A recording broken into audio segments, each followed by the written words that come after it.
베드로 전서 1장 3절 말씀 찬송하리로다.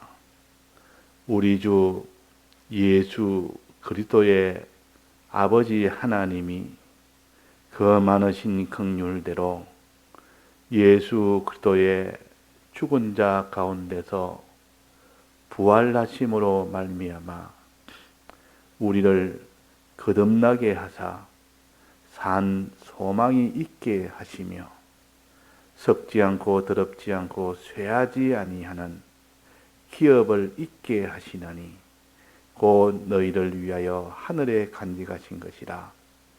너희가 말세에 나타내기로 예비하신 구원을 얻기 위하여 믿음으로 말미암아 하나님의 능력으로 보호하심을 입었나니. 네.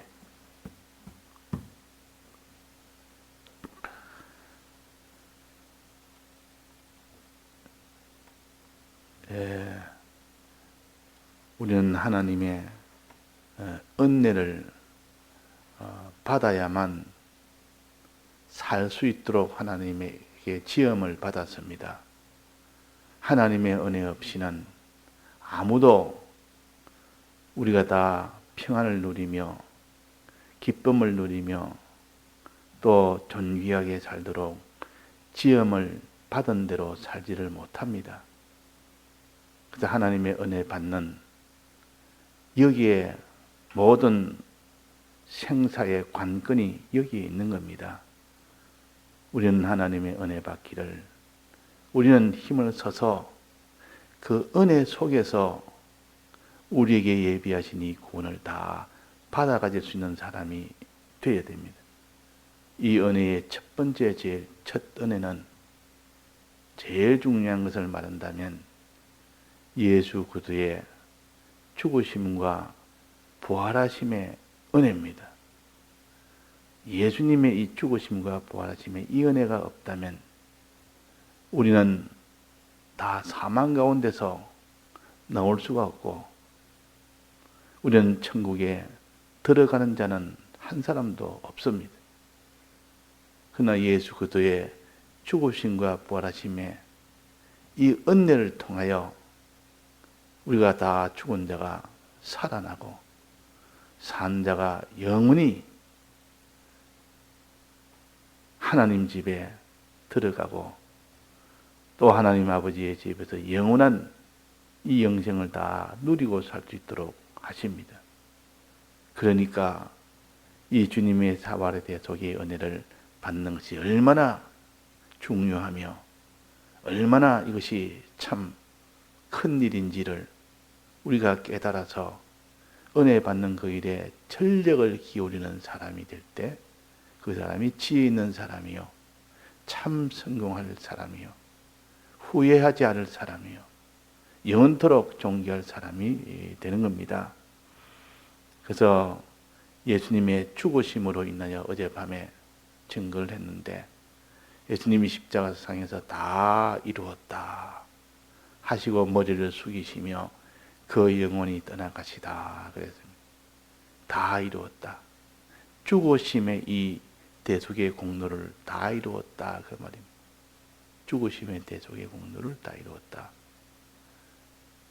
죽으심으로 인하여 우리가 영원히 죽어야 될 거기서 다 해방이 됩니다. 영원히 죽어야 될 우리가 예수님이 대신 죽으심으로 우리의 모든 이 사망의 형벌을 대신하셨기 때문에 우리는 거기서 다 해방이 되는 이 큰 은혜를 받게 됩니다. 그래서 예수님의 죽으심은 우리를 죄에서 마귀에게서 또 사망에게서 해방시켜 주신 이 은혜가 죽으심의 가장 큰 은혜요. 그 다음에는 하나님으로 인하여 뜻대로 살게 하는 이 의를 입을 수 있도록 법적으로 완성해 주는 것이 예수님의 죽으심의 은혜입니다. 또 그 다음에는 하나님을 모시고 살 수 있는 이 은혜가 예수님의 죽으심으로 인하여 우리에게 하나님을 모시고 살 수 있는, 하나님과 화목하여 살 수 있는 이 은혜를 주신 겁니다. 그래서 우리는 예수님의 죽으심의 은혜에 항상 창념을 해야 됩니다. 크게 우리 마음을 다 기울여서 항상 주님은 날 위하여 죽으심으로 사죄와 칭의와 화친의 이 은혜를 주셨다. 법적으로 이걸 다 완성하셨다 하는 겁니다. 그래서 다 이루었다. 그래서 십자가상에 죽으시면서 다 이루었다. 그러면 예수님 십자가에 운명하시고 난 뒤에 그 영혼은 어디로 갔나? 여러 가지 논란이 있고 여러 가지 주장이 있지만은, 그러나 우리가 성경을 전체로 다 본다면 예수님은 십자가에 죽으심 이후로 계신 곳이 음보에 가셨다 하는 겁니다. 성경에 음보에 가셨다. 음보로 내려갔다. 음보 내려가서 무엇을 했습니까? 영원한 죽음을 대신 죽는 이 일을 음보에서 했습니다. 영원한 죽음을 대신한 죽음. 누구는 또 낙원에 갔다. 내가 너와 함께 낙원에 있으리라 하니까 예수님이 죽으시고 강도와 함께 다 낙원에 가지 않았느냐. 그래서 낙원에 갔다라고도 하는 주장도 있고, 음보에 갔다는 주장도 있고. 자, 이것은 성경에 다 근거가, 내가 너와 함께 낙원에 있으리라 하니까 이거는 성경이 그렇지 않느냐. 또 음부에 내려갔다. 예수님이 로마서 10장에 보면 음부에 내려갔다. 그래서 그러니까 이 음부에서 예수님의 우리 위하여 대신 죽으심에 그 대속을 완성을 한 겁니다. 영원한 죽음은 음부까지 내려가서 영원한 죽음을 다 받았어야 비로소 우리의 이 사죄의 이 공로가 완성이 됩니다. 그러면 십자가에 죽을 때 다 이루었다는 그 이룬 것은 음부에 가지 않고 육신을 입지 않고 형을 받는 것이 곧 음부에서 받는 형이요. 이 땅에서 형벌을 받는 것은 육신을 가지고 육신의 이 모든 고난의 형벌을 받는 것이 이 세상이요. 그래서 예수님은 이 음부에서 완전히 우리의 육신을 이제는 입지 아니하고 받는 영원한 형벌도, 또 이 땅에서 육신을 입고 받는 이 형벌도 다 받게 됩니다. 그래서 예수님이 부활하시기 직전 그때 다 완성이 됐고, 죽으심에 대해서는 완성이 됐고, 부활하신 이후에는 이제는 부활로 인하여 받는 그 은혜를 우리에게 주시기 위하여 예수님이 부활을 하신 겁니다. 오늘 여기 본문에는 예수 그리스도의 부활하심으로 말미암아 그랬다고요. 부활하심으로 말미암아. 부활하심으로 말미암아 무엇을 주었습니까? 두 가지 주었는데, 항상 부활하심으로 말미암아 두 가지 주었다. 처음에 뭡니까? 부활하심으로 말미암아 우리를 거듭나게 하사 생명을 주었는데, 우리의 영이 다시 사는 요 생명을 준 겁니다. 예수님 부활로 인하여 우리 영이 이젠 다시 살아나는 이 중생의 은혜를 주신 겁니다. 그래서 영이 이렇게 살게 됩니다. 예수님 부활로 인하여 영이 살게 됩니다. 이 영이 살 때는 이걸 중생이라, 물론 심신의 기능이 살 때도 중생이라 할 수는 있습니다. 왜? 다시 사는 것이 중생이니까. 다시 사는 것이 중생이니까. 그래서 이 영이 다시 살게 되는 이 일이 됩니다. 이 영이 살 때는 기본구원이라 우리의 행위나 우리의 믿음이 필요가 없습니다. 우리가 알기도 전에, 믿기도 전에, 행하기도 전에 그때 이미 하나님이 우리의 영을 다 중생을 시킨 겁니다. 꼭 사람이 육신이 태어난다면 자기가 육신이 태어나는 것은 자기 노력하고 자기가 인지하고는 상관이 없습니다. 자기가 알기도 전에, 인식하기 전에 자기가 이미 어머니 입에서 나온 것처럼 자기가 노력해야 나오는 이것이 아니고 자기의 노력과 상관없이 나오는 것처럼 비유하자면 그런 겁니다. 이것이 중생의 은혜요. 영이 다시 사는 요 은혜입니다. 요 은혜는 예수님이 부활하심으로 인하여 이것이 근거가 돼서 영이 다시 살게 됩니다. 그 다음에 두 번째는 뭡니까? 산 소망이 있게 하시며, 이 두 번째는 산 소망입니다. 산 소망이라는 것은 죽은 소망이 아니라, 죽은 소망은 이 세상에 있는 것은 다 죽은 소망이요. 그런데 이게 산 소망은 그 뒤에 나옵니다. 어떤 소망인지. 소망이라는 것은 이루어진 것이 아니고 앞으로 이룰 수 있는 가능성이 있을 때 그걸 소망이라 그럽니다. 산 소망이 이제 구원을 이룰 수 있는 가능성이 있는 이것을 주셨다. 근데 요거는 이 산 소망은 반드시 자기가 노력이 들어가야 되고 행위가 들어가야 되고 자기 수고가 들어가야만 얻을 수 있는 것이 산 소망이요. 우리는 소망을 가졌다는 것은 이 소망을 이루기 위하여 힘을 써야 된다는 것이 항상 전제가 되어 있는 겁니다. 앞에 있는 이 거듭나게 하사는 이거는 자기가 힘을 쓰는 이 전제가 없습니다. 이미 이루어졌기 때문에. 기본구는 우리의 수고와 우리 행위는 조건이 되지 않습니다. 그러나 건설구는 이게 말하는 산 소망은 우리의 심신의 기능은 살 수 있도록 이제 소망으로 주신 겁니다. 산 소망이 있게 해서. 그러니까 거듭나게 한 것은 기본구원이요. 산 소망이 있게 하시는 우리의 건설구원이요. 거듭나게 해준 것은 우리의 영이요. 또 산 소망을 가지게 한 것은 우리의 심신의 기능이요.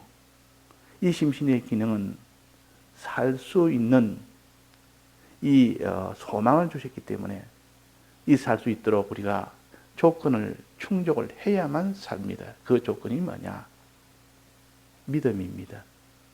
믿을 때 그 산 소망이 이루어집니다. 자, 산 소망을 뒤에 뭐라고 했습니까? 한번 봅시다. 산 소망이 있게 하시나니, 있게 하시며 썩지 않고 더럽지 않고 쇠하지 아니하는 기업을 있게 하시나니. 이제는 기업을 가르칩니다. 산 소망을 이루면, 즉 심신의 기능이 구원을 받으면 그 말이에요. 그 심신의 구원받은 것으로서 기업을 받게 됩니다. 하나님의 유업을 받게 된다 말. 어떤 사람은 5골, 어떤 사람은 10골, 어떤 사람은 하나도 못 받는 사람. 이렇게 세 종류로 나눠서 기업은 그 사람의 기능에 구원을 받은 만큼 받게 됩니다. 머나를 남긴 만큼 고를 받게 되는 것과 같습니다. 그러니까 우리가 참 이 심신의 기능 구원이라는 것은 이래서 중요하다고 말이에요. 거기에 따라서 기업을 주시니까. 그래서 기업은 반드시 이렇게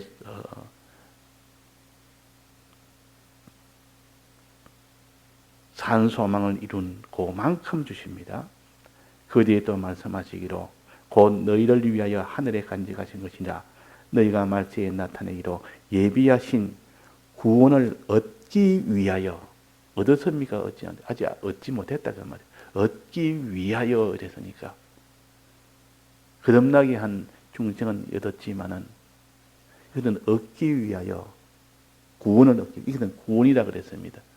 이때 말하는 구원은 이 심신의 기능 구원을 가르치고 산 소망으로 주신 구원을 가르치고 그 산 소망에 따라서 기업을 있게 하는 그 구원을 가르치고, 여기서 말하는 이게 구원을 이렇게 산 소망을 이루는 구원, 건설 구원, 기능 구원, 성화 구원을 가르칩니다. 이 구원을 얻기 위하여 무엇이 필요하답니까? 믿음으로 말미암아 하나님의 능력으로 보호하심을 입었나니, 믿음으로 말미암아 보호하심을 입는다. 믿음으로. 그러니까 이 건설 구원은 반드시 믿음을 통해서만 얻습니다. 그럴 때 그 사람이 이제는 첫째 물론 그 산 소망이 이루어지고, 즉 피업을 받게 되고, 또 구원을 얻게 되는 겁니다. 자, 산 소망하고 기업을 얻는 거하고 구원을 얻는 거하고 같은 겁니까? 다른 겁니까? 같은 겁니다. 우리가 같은 것으로 깨닫지 못하면, 여러 가지 복잡하게 또 다르게 생각하면 이 구원을 일관적으로 한 손에 잡지를 못합니다. 이건 다른 것입니다. 내나 같은 것인데 그것이 순서적으로 요 차이는 있어도 그것이 다 같은 것이라.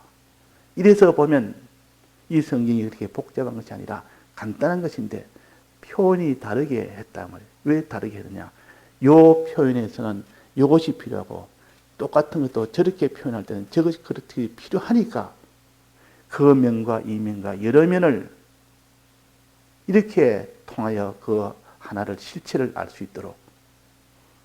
그래서 공을 바로 알라 그러면 위에서 보고도 알아야 되고, 밑에서 보고도 알아야 되고, 옆에서 보고도 알아야 되고, 좌우에서 봐서도 다 알아야 비로소 그 공의 실체를 아는 것처럼 이 구원에 대해서도 산 소망이라고 했고, 이 건설구원에 대해서는 산 소망이라고 했고, 또 그 뒤에 기업을 있게 하는 것이라 그랬고, 또 그 뒤에 말세에 예비한 구원이라 그랬고, 이 구원을 얻기 위해서 있으니까 이 구원은 아직 얻은 것이 아니라는 것이라. 소망이라는 것을 얻은 것이 아니라 그 말이에요. 얻기 위해서 무엇이 필요합니까? 마지막에 믿음이 필요하다 그랬습니다. 믿음이 필요하다. 이거는 믿음이 있어야만 얻게 되는 겁니다. 믿음이 없으면 얻지를 못합니다. 또 믿음을 온전케 하는 것은 뭡니까? 마음으로 믿는 거, 주님의 이 죽으심과 부활하심으로 주신 이 은혜를 내가 마음으로 믿었습니다. 그러면 이 구원을 얻게 됩니다. 그런데 성경에서는 마음으로 믿는 거, 믿음이 온전케 되려면 어떻게 해야 된다? 온전케, 온전이라는 말은 아직은 완전하지 못했다. 온전이나 완전히 같은 말인데 조금 차이는 있어도, 그러니까 아직 완전하게 완성은 되지 않았다 그 말이에요. 온전케 되려면 행함이 있어야만 온전케 됩니다. 그래서 야고보서 2장에 보면 행함은 믿음을 온전케 한다 그랬습니다. 행함을 가져야만 되지, 행함이 없으면 온전한 믿음이 안 되기 때문에, 그래서 기생라합이 행함으로 인하여 구원을 얻었다 그랬습니다. 행함으로 인하여. 아브라함이 행함으로 인하여, 이삭을 드리는 행함, 순종함으로 인하여. 그래서 우리가 믿음이라는 것이 먼저 있고, 그 다음에 그 믿음이 행하기까지 믿는 그 믿음이 된다면 산 소망이 이루어지고 기업을 있게 하는 이 구원을 얻게 되고, 또 말세에 예비하신 구원을 얻기 위하여니까 이것이 바로 건설 구원이요, 기능 구원이요. 이 기능 구원을 가진 만큼 하나님이 기업을 있게 하십니다. 산 소망이 이루어지는 것만큼 기업을 있게 하십니다. 이것을 이루게 하기 위한 방편으로는 믿음이라는 것이요. 믿음이 없으면 안 된다 그 말이에요. 이 믿음, 마음으로 믿는 요 믿음은 온전케 하려면 어떻게 해야 돼요? 행함이 있어야 됩니다. 믿고 행할 때에 이 구원을 얻게 됩니다. 믿고 행할 때에. 이때 행할 때 하나님이 어느 정도 행하는가 또 그를 시험하기 위하여 시험을 하십니다. 여러 가지 시련을 하십니다. 그 뒤에 시련이 나옵니다. 시련해서 이제는 됐다. 시련까지 했는데도 행하는 것 보니까 참으로 마음으로 믿는 믿음이 온전하다고 인정을 하고, 그럴 때 그 사람에게 이 구원을 얻게 합니다. 자, 그러면 시련을 이길 만큼 그런 행함이 되어야 돼. 순종이 되어야 되고, 그 순종이 될 만큼 그런 믿음이 되어야 되고, 그런 믿음이 있을 때 되는 겁니다. 그러면 우리는 이 믿음을 어떻게 가지느냐 그 말입니다. 이런 믿음, 시련을 이길 만한 그런 행함이 있는 그 믿음을 가지려면 이것이 마지막은 관건이 됩니다. 자, 예수님이 부활하심으로 산 소망 주셨지, 기업을 잊게 하시는 이 소망을 주셨지, 구원을 말세에 얻게 하는 이 구원을 얻게 하는 이것을 주셨지, 이것을 얻기 위하여 방편은 믿음, 마음으로 믿는 믿음이요. 그 믿음은 행함이 있는 믿음이요. 그 행함은 시련을 이길 만한 행함이 있는 그 믿음이 되어야 됩니다. 자, 문제는 마지막은 이제는 이 믿음을 가지려면 어떻게 하면 가지느냐. 이 믿음을 가지면 된다고 아는데 이런 믿음을 가질 자가 한 사람도 없다 그 말입니다. 이런 믿음을 가진 사람이 없습니다. 쥐들이 모여서 자기가 살 대책을 강구합니다. 쥐들이 모인 곳에 고양이가 많아서 고양이만 나타났다면 쥐들이 꼼짝을 못하고 활동을 못합니다. 활동하면 그들에게 잡혀 먹어버리니까. 그래서 이 쥐들이 의논을 해서 어떻게 하면 우리가 이 고양이의 습격을 받지 아니하고 우리가 먹이를 다 차지할 수 있을까 의논을 했습니다. 그러다가 한 사람이 의논은 거기에 대해서 발표를 합니다. 내가 좋은 방법이 있다. 무슨 방법이냐? 그 고양이 목에다가 방울을 딱 달아놓으면 멀리서도 이 고양이가 오면 딸랑딸랑 소리가 들리면 그때는 우리는 얼른 피신할 수 있기 때문에 한 사람도 그게 먹히지 않을 수 있다. 이것이 우리의 구원 방법이다. 우리가 사는 방법이다. 참 좋은 방법이다. 이제 고양이 목에 방울만 달면 이제 해결되는 문제인데, 그런데 거기서 말하기로 누가 고양이 목에 방울을 달겠느냐 그 말이에요. 쥐들이 고양이 목에 방울 달 자가 누가 있느냐? 그는 불가능하지 않느냐? 자, 그런 겁니다. 우리가 이제 믿음은 구원 얻는데 그 믿는 것이 행함이 있기까지 믿는 건데, 시련을 이길 만한, 시련을 이기려면 다 드려야 되는데 다 드려서 시련을 이길 만한 그 행함의 믿음, 그것을 누가 가지느냐 그 말이에요. 좋은 방법은 좋은 방법인데, 구원을 얻는 방법인데 그렇게 실행할 자는 한 사람도 없다 그 말이에요. 어떻게 하면 됩니까? 그래서 예수님께서 진리를 보내신 겁니다. 예수님이 죽고 부활하시고 난 뒤에 진리를 보냈기 때문에 그 진리의 힘으로 능히 믿고 행하고 또 모든 시련을 이기고 자기를 다 드릴 수 있는 만한 그런 믿음의 사람이 되게 한 겁니다. 자, 이 진리는 무엇입니까? 두 가지. 하나는 진리의 말씀, 또 하나는 진리의 성령. 그 성령에는 다 진리의 말씀이라 기록한 데도 있고 진리의 성령이라, 진리의 영이라. 그러니까 말씀과 성령은 우리에게 진리를 주신 겁니다. 이 진리를 받으면 너희는 자유할지니 진리가 너희를 자유하리라. 진리가 너희를 자유하리라. 말씀을 통하여 진리를 받는 사람, 성령을 통하여 진리를 받는 사람은 모든 것에 다 자유합니다. 자유합니다. 마귀가 어떻게 해도 그게 자유하고, 죄가 어떻게 와도 자유하고, 모든 사망이 어떻게 와도 그게 피동이 되지 않는다면, 그래서 믿고 행하고 시련 속에 다 들여서 그 시련을 이기는 이런 사람이 됩니다. 자, 그러면 누가 진리를 받느냐 그 말입니다. 누가 진리의 말씀을 누가 받으며, 누가 그러면 진리의 성령을 누가 받느냐는 겁니다. 어떻게 했습니까? 어떻게 들었으며 어떻게 받았는지.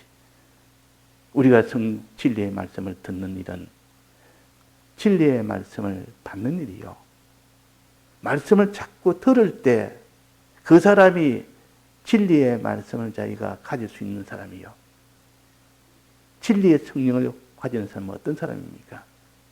진리의 영은 받은 말씀을 가지고 책임질하고 하나님께 기도하고 간절히 하나님 앞에 기도하고 이럴 때 성령이 온다 했습니다. 기도도 안 하지 말씀을 책임질도 안 하지 성령이 올 리가 있습니까? 또 자기가 아는 대로는 회개를 해야 됩니다. 아는 대로는 하나님 앞에 회개해야 성령이 오지. 자기 속에 죄가 있는데 성령이 올 수가 없습니다. 죄는 내버려 두고 계속해서 회개 안 하고 그냥 말씀을 듣기만 듣고 자꾸 책임지라고 자기가 기도한다고 성령이 올 수는 없습니다. 항상 자기 앞에 있는 것을 깨끗하게 회개하는 회개 역사가 있을 때 들은 말씀을 책임질할 때 이런 수고와 노력이 없는데 어떻게 성령이 오겠습니까? 그래서 자기가 자기를 보면 알 수 있습니다. 내가 성령을 받을 수 있을 사람인지 진리의 말씀을 진리의 성령을 받을 수 있는 사람인지 받는 그런 수고와 노력이 어느 정도 되는지 그걸 보면 알 수가 있다 그 말이에요. 우리는 행함으로 모든 것이 다 드러납니다. 바리새인들은 그래서 행함을 강조합니다. 그러나 그는 다 외식하는 행함으로 나왔기 때문에 그 행함은 다 멸망할 행함이 되었습니다. 다 같이 통성으로 기도하시다가 자유하시겠습니다.